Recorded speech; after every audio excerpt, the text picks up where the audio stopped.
Hello, I'm Lucy and welcome back to my YouTube video series where I'm sharing my journey with dystonia. In today's video, I decided to go in depth on how my life was prior to dystonia up until the first initial symptoms. Dystonia is a neurological movement disorder that makes my muscles contract and spasm involuntarily. I will go ahead and link the video where I share a little bit of what dystonia is and what it means to me, but also how it currently affects me. I was born and raised in Guatemala City, the city of eternal spring as they call it. I was raised by my mom, my dad, and 3 older brothers, whom are the light of my life. And to be honest with you, I don't know where I would be today if it wasn't for my family. So thank you so much, Mom, Dad, Luis Pedro, Alfonso, and Andres. This video is dedicated to you guys.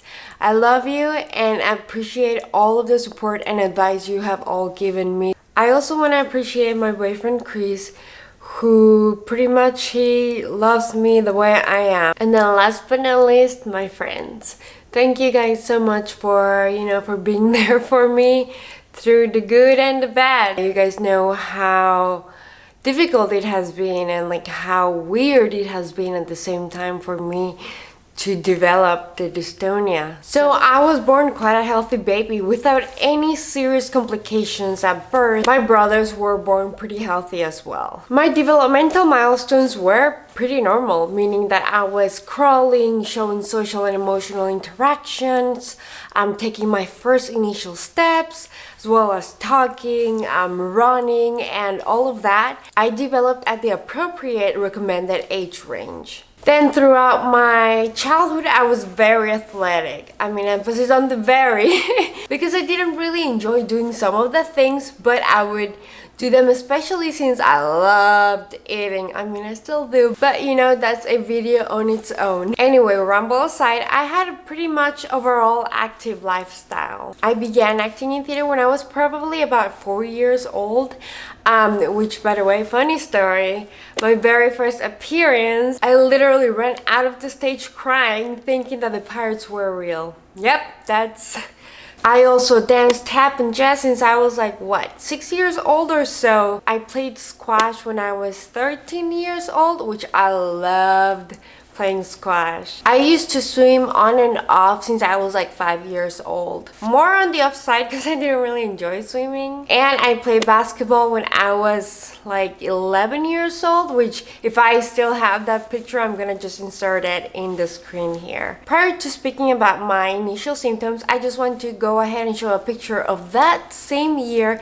That way you can get a timeline perspective of how my dystonia progressed throughout altogether. This picture was taken around May of 2008, and as you can see, I'm not really having any symptoms whatsoever by this time. The arm that's making the peace sign is actually my right arm, the side where I do have the dystonia. The school system in Guatemala is not like the United States here, so over there it begins in January and it ends towards October. So December of 2008, having a break from school, we went to the river vacation home and I was able to swim, get on the pool by myself, drive a boat, and also I would get into the donut, for the skiing.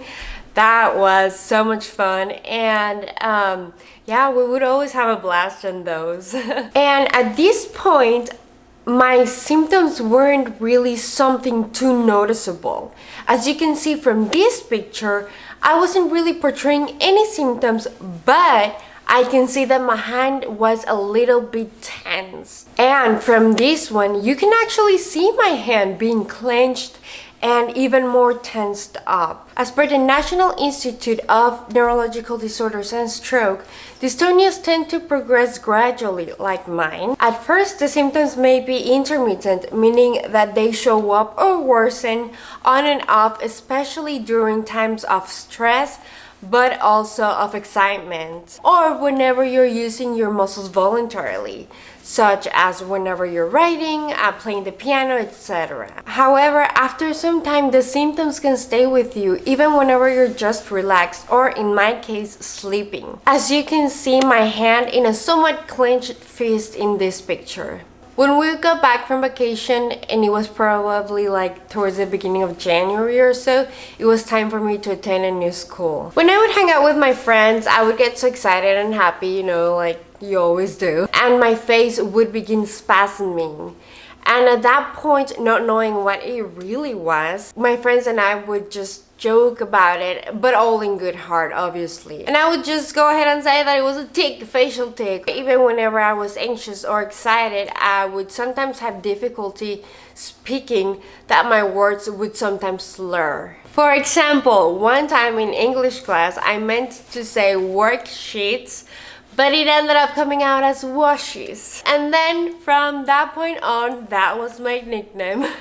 My arm would sometimes get tensed up and all, but other times would just be quote-unquote normal. For instance, these pictures were taken within the same time frame, but one shows my hand tensed up and the other one, although it was harder for me to do, I could still make a heart sign and was able to somewhat have control over it. When I would write, my entire arm would begin shaking, and as such, because I felt quite weird by the shakiness, I would just tuck it underneath my thigh in order to make it stop, and I would just proceed writing with my left hand. Which, by the way, my handwriting wasn't cute whatsoever. So sorry, but not really that sorry for the people who had to utilize all of their brain power just to read my handwriting. Also, whenever I would grab or simply try to reach out for something like a glass of water, my hand would shake. And so I would just begin doing everyday things with my left hand, only because doing it with my right hand would feel very uncomfortable.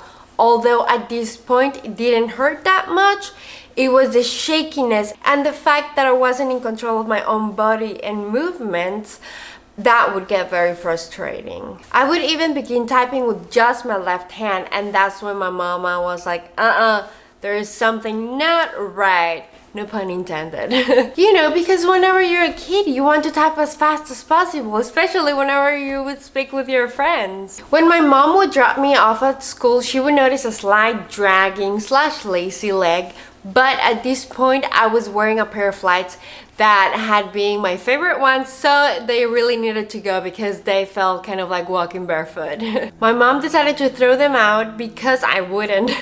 I mean, they were my favorite ones, okay? But in hindsight, they were really quite overdone. Like, they could literally just walk on their own. So then her and I went shoe shopping, which I was not so excited about because she had literally just thrown away my favorite flat. We ended up getting some white tennis shoes, which I can still remember, that had the support that the flats didn't clearly. And although the lazy leg / the dragging walking was less noticeable, it was still there. At this point, there was no going back, meaning that I couldn't really hide my symptoms. Sort of like if it's not there, it's not really happening. As you can see from the picture, my arm and leg were both tensed up. At this point, I wouldn't necessarily show my frustration because it was something new to me and I wasn't sure like what was going on. Like, was this normal? Was this just a phase? Did anybody else feel like this sometimes? Especially since my symptoms were intermittent, meaning that they would sometimes show up and other times they wouldn't. Plus, at this point, the internet was not what it is today, where you could literally search anything and fully educate yourself. I hope you enjoyed today's video and that you learned something new. Please feel free to share your thoughts in the comment section down below, or even if you have ever gone through any sort of medical scare or medical diagnosis that you don't know where to go from here. Please know that you are not alone. Thank you so much for watching this video. Bye now.